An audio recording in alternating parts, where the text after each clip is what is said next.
Now, just before we go fully into the discussion for today, let's review the exclusive interview granted to TVC by the chairman of the Economic and Financial Crimes Commission, EFCC, Ola Olukoyede. Some of the issues raised by the EFCC chairman are trending online as he drove home his point in an emphatic manner. I mean, BKO conducted the interview and he's here, for some reactions. I mean, talk to me, BKO. Your key takeaways from this interview. Talk to me about them. I saw a man that, at the rate he's going, he will be the best CFCC chairman in history. No doubt about it. If you look at a lot of the parameters, he clearly, there's no way you can look at it. He clearly will look like the best. When it comes to recoveries, his record has surpassed previous records in terms of recovery.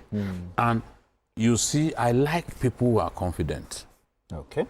Because I told them, I said, I will ask any question. No holds barred. No. No, not at this stage. Not at this stage. I'll ask any question. And yes, there was a question that I asked, and they said, oh, I wasn't expecting this. That was the question about President Tinubu. And I said, does President Tinubu get in the way of your work? Okay. I didn't also stop there. I asked him, I said, if you were interrogating a governor, for example, and the governor said, oh, that money that you people are asking me about, I spent it on Tinubu's campaign, what would you do? I mean, this is the way to do it. It's not until I demonstrate journalistic toggery by not allowing him to talk, and then I'm barging in. That is not the way we were trained. Give him a chance to talk, but it shouldn't stop you from asking the difficult questions. We talked about indiscipline and outright stealing within the EFCC itself. I asked the question. There was a time that EFCC, when some of their colleagues are doing wedding, and I mentioned it, they would be spraying money like mad people. It takes somebody who is mad to take words of Naira notes and you are throwing it. Something is wrong with you now. Even the richest, Elon Musk, won't be throwing money like that. He has good enough sanity to know that. Dangote does not even spray money. Exactly. Why should he do it? You do not need to show your tigritude. You don't need to, as Soyinka said, you don't need, a tiger does not need to show his tigritude. He is by nature a tiger. And whether you like it or not, you must fear him. All right, BK, talking about the interview, there were some people who said, you didn't ask about the former governor of Kogi State. How do you respond to that? Why should I ask? You see, the thing, that's the problem with social media. A lot of the people on social media, just hold on, I will address it. A lot of the people on social media are extremely ignorant people. I'm not saying this to put people down, but that is who they are.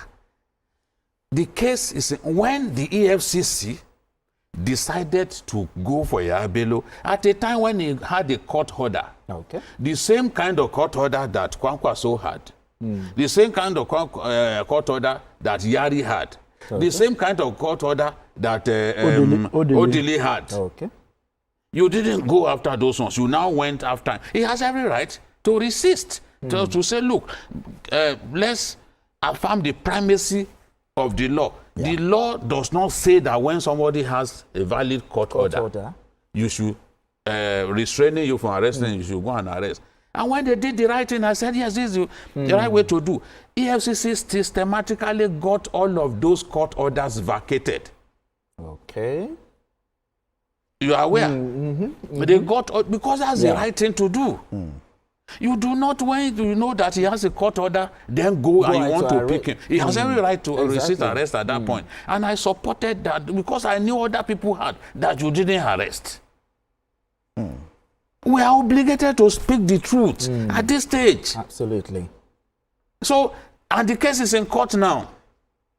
The man eventually surrendered himself to the EFCC after we realized that all of those court cases had been effectively the court restraints have been taken away. Those restraining orders. The EFCC did the right thing that they didn't do initially. They got them vacated.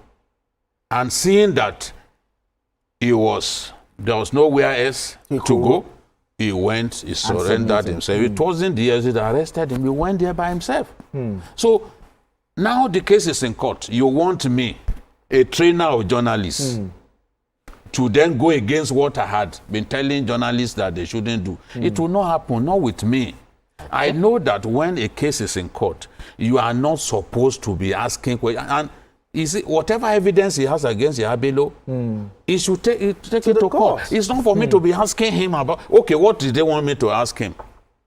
What he wanted was to put Yabelo on trial. He's already succeeded in putting him on trial. So I should now ask that, oh, why didn't you leave Yabelo alone? Why did you decide to put him? What is exactly is the question? Silly people. They just ask funny questions. Absolutely. So, and you see, when you put too much accent on what you hear on social media, you lose focus. You start thinking like them. Absolutely. Yeah. What should I? The matter is in court. How many people are we going to be talking about?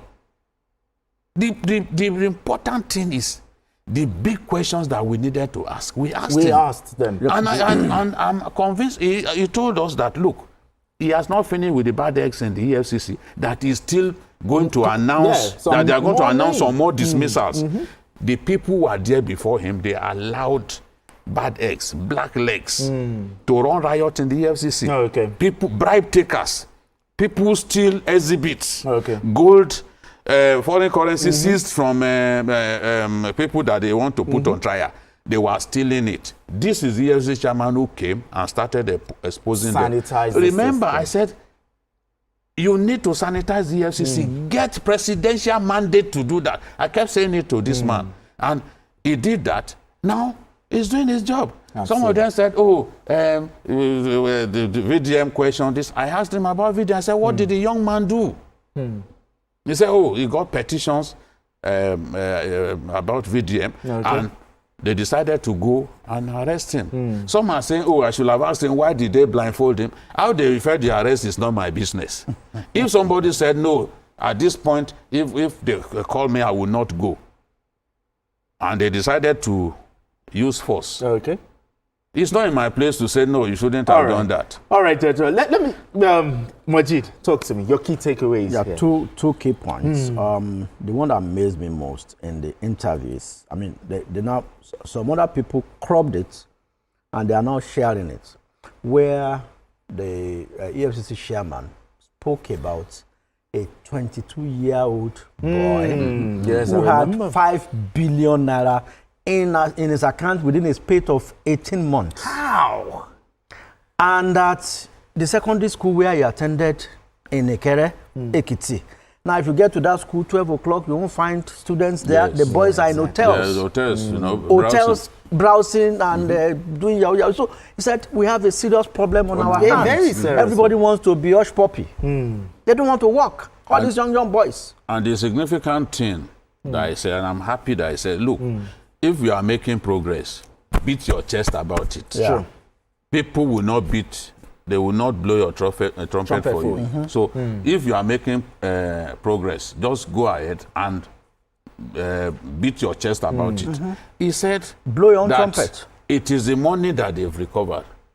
The 753 duplexes, yes. He described it as a world record. Yeah. And those who think it's not a world record, they can fact check him. They have all the time in the world to fact check him. He said it's the world record. No, Julie, as a matter of fact, the 50 billion initial seed money for student loans. Yeah, now that's what he's saying. I was going there. Yes, from EFCC. He said that the thing is world record, that level of recovery. So in terms of recovery, in terms of conviction of accused persons, he's doing a good job. What we want to see is more of these politically exposed persons. We want to see more of them go to jail. Yeah. So he's saying the money that they are using for NEL fund, the money that they are using for consumer credit, that the monies are from the recoveries that they have made. So in his own place, in his own position, he's doing his best to even support government policies. Without the funds, how does the consumer credit go ahead? Without those funds, how do they find money for NEL fund? So he's doing a good job. And I'm really proud of what I've seen in the last few days. This was an impromptu interview. We didn't really have time to prepare. Yes, but we knew what the issues were. The issue of corruption and foreigners being extremely involved in fraud in our country. Absolutely. It's something we should be worried about. Absolutely. Wow, if we get to talk about this EFCC, we could go on and on and on.